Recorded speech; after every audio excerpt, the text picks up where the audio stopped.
I'm Laura Green, and I am the creator of Grow.Eat.Share. Grow.Eat.Share is a kids gardening program and it's here at the Mustard Seed. This is my garden. I teach kids to garden, we cook with what we grow, and we donate to the food shelf, among other things.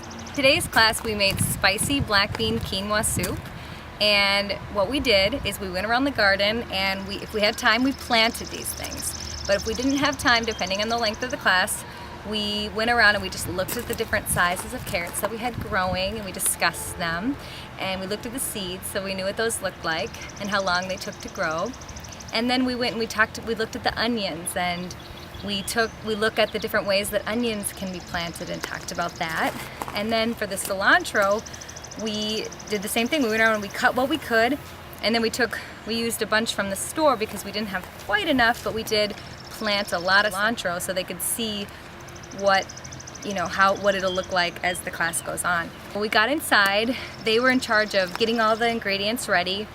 Some of the older kids chopped the vegetables with me, and we talked about, we had already went over seeds, and then I pulled out the quinoa. So instead of rice or noodles, we put quinoa in there, and that's actually a type of seed that has a complete protein. So I taught them about that, and then they got to see how what happens is when you cook it, it starts to sprout, and it's easier to digest.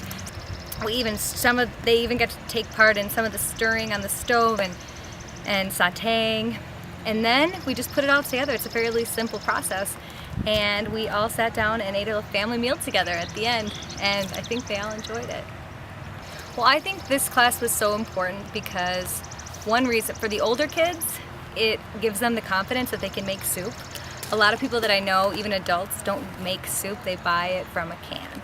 And in that can we have preservatives and other things that our body just doesn't need, and the vegetables aren't fresh, they're not as nutritious, and this, I think, empowers them to feel that they can easily just make a soup. Some soups are so simple that I make, others are more complicated, but it can become a habit in your life. And if you don't know you can make it, you might never know that.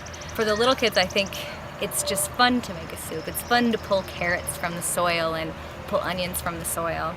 And then go inside and make it into something, and then it may spark an interest in their later cooking or just helping with mom and dad, and gets them up off the couch. Maybe they're not watching TV shows or watching a video game, maybe they're in the kitchen helping.